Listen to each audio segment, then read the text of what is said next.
Hello friends, आज की class में करेंगे हम SST MCQ और बहुत अच्छे क्वेश्चंस हैं आज की क्लास के, हर एक पेपर के लिए इम्पॉर्टेंट है। तो वीडियो में अंत तक बने रहेगा। मानव इतिहास में निम्नलिखित में से कौन सी अवधि काल सबसे लंबी है? तो ये जो है पूरा पाषाण काल, नवपाषाण काल, मध्य पाषाण काल और महापाषाण काल। यहाँ से जो महापाषाण काल है ये होता ही नहीं है। पूरा पाषाण काल सबसे पुराना काल है और फिर उसके बाद मध्य पाषाण काल आया, फिर नवपाषाण काल आया। तो यहाँ पर हमने बताना सबसे लंबी अवधि किसकी रही है, तो यहाँ पूरा पाषाण काल की सबसे लंबी अवधि रही है। और ये पूरा पाषाण काल है। पाषाण मतलब पत्थर। इस समय पर जो लोग हैं ये पत्थर के औजारों पर ज़्यादा डिपेंड थे। और यह जो काल है यह इससे पहले प्रागैतिहासिक काल हुआ है, जिसको हम पूरा पाषाण भी कहते हैं, यानी इससे पहले प्रागैतिहास ये काल हुआ है। तो ये काल आए या पूरा पाषाण काल आए, यहाँ पर सबसे लंबी अवधि इस काल की रही है। दोनों को आप लगा सकते हैं टिक, तो यहाँ कंफ्यूज नहीं होना है। और ये जो काल है यह है लगभग 2.5 मिलियन वर्ष ईसा पूर्व से लेकर 10,000 वर्ष ईसा पूर्व तक रहा है। और ये मध्य पाषाण काल 10,000 ईसा पूर्व से लेकर 4,000 ईसा पूर्व, और जो नवपाषाण काल है 4,000 ईसा पूर्व से शुरू होकर 1,000 ईसा पूर्व के बीच में रहा है। नेक्स्ट चलते हैं। नेक्स्ट क्वेश्चन क्या है हमारा? निम्नलिखित कथन, यहाँ ए और बी को पढ़िए और सही उत्तर का चयन करिए। तो यहाँ ए और बी को पढ़ना है और सही उत्तर का चयन करना है। यहाँ मेहरगढ़ पाकिस्तान के बेलन दर्रे के पास एक उपज मैदान में स्थित है और यहाँ खेती और पशुपालन के साक्ष्य पाए जाते हैं। तो इसका आंसर क्या रहेगा? इसका आंसर रहेगा ए और बी दोनों ही सत्य है, यानी डी आंसर इसका रहेगा। यानी मेहरगढ़ है यह पाकिस्तान में है। मेहरगढ़ कहाँ है? पाकिस्तान में है। पाकिस्तान के बोलन दर्रे के पास एक उपजाऊ मैदान में स्थित है और यहाँ खेती और पशुपालन के साक्ष्य भी पाए जाते हैं। नेक्स्ट क्वेश्चन देख लेते हैं। भारत के निम्नलिखित राज्यों में से किस एक राज्य में हड़प्पा के नगर सबसे बड़ी संख्या में मिलते हैं? जो हड़प्पा है इसके नगर सबसे ज़्यादा कौन से नगर में हमें मिलते हैं? हरियाणा राज्य में सबसे ज़्यादा मिलते हैं। सबसे ज़्यादा कहाँ मिलते हैं हड़प्पा के नगर के साक्ष्य? हरियाणा में। तो यहाँ पर आपको ये चीज़ें याद रखनी होंगी कि पंजाब में भी मिले हैं, गुजरात में भी, और यहाँ पर पाकिस्तान में भी मिले हैं। सबसे ज़्यादा हरियाणा में मिले हैं, गुजरात में, और इनके नाम भी याद करने पड़ेंगे आपको। हरियाणा में जो है 2 मिले हैं, 2 जो है फेमस हैं यहाँ के। हरियाणा के 2 ही नाम फेमस हैं हरियाणा में। कौन कौन से हैं? ये हैं हरियाणा में, मैं लिख देती हूँ ताकि आपको याद रहे। हरियाणा, यहाँ पर हरियाणा लिख देती हूँ। हरियाणा में कौन कौन से? हरियाणा में यहाँ आ जाते हैं हम राखीगढ़ी और बनवाली। हरियाणा में ये 2 फेमस है, राखीगढ़ी और बनवाली। सबसे ज़्यादा यहाँ राखीगढ़ी है सबसे बड़ा। इसकी बात होती है, हड़प्पा की अगर जिक्र होता है तो हरियाणा में राखीगढ़ी और बनवाली। उसके बाद अगर बात करें पाकिस्तान में कौन कौन से? हड़प्पा और मोहनजोदड़ो। हड़प्पा और मोहनजोदड़ो पाकिस्तान में मिले हैं। और अगर बात करें हम कहाँ की? गुजरात की। गुजरात में 2 जगह हैं। गुजरात में 2 जगह हैं, क्या? लोथल और धोलावीरा। ये आपको राज्य भी याद रखने हैं कि गुजरात में लोथल और धोलावीरा है, पाकिस्तान में हड़प्पा और मोहनजोदड़ो, हरियाणा में राखीगढ़ी और बनवाली हड़प्पा को रिप्रेजेंट करते हैं, जो कि यहाँ पर हड़प्पा के जो साक्ष्य मिले हैं इन जगह से मिले हैं। अगर बात करें हम गुजरात के अलावा राजस्थान में कालीबंगा, यहाँ से चूड़ियाँ मिली हैं कालीबंगा से, ये भी याद रखिएगा। राजस्थान में कालीबंगा, ये हड़प्पा से रिलेटेड आपको याद रखना पड़ेगा। नेक्स्ट देखते हैं। ऋग्वेद मूल रूप से निम्नलिखित में से किस भाषा में रची गई है? ऋग्वेद जो है संस्कृत भाषा में रचा गया है।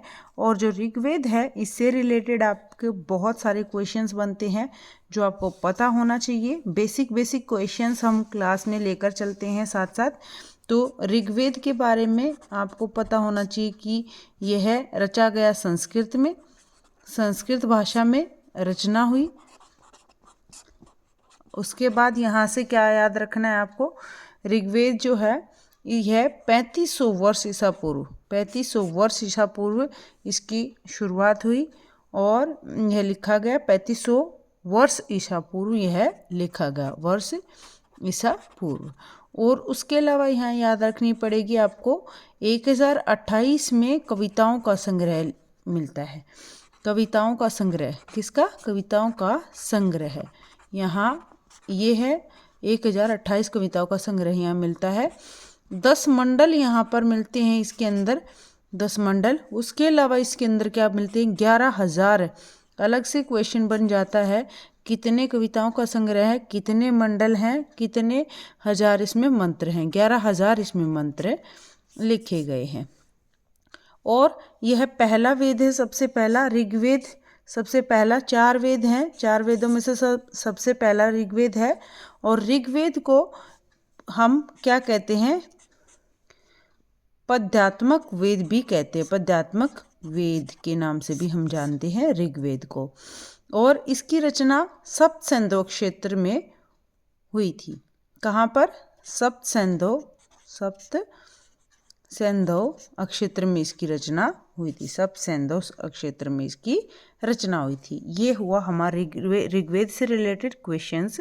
देख लो एक ही क्वेश्चन से हमारे कितने सारे क्वेश्चन आंसर बन गए हैं, तो ये भी हम साथ साथ लेकर चलते हैं। नेक्स्ट देखते हैं। वीडियो ज़रा से भी अच्छे लगे तो प्लीज़ लाइक कर दीजिए और शेयर कर दीजिए और सब्सक्राइब करना ना भूलें चैनल को।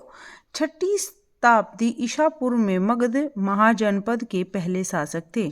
तो कौन थे? मगध यहाँ के मगध महाजनपद के पहले शासक।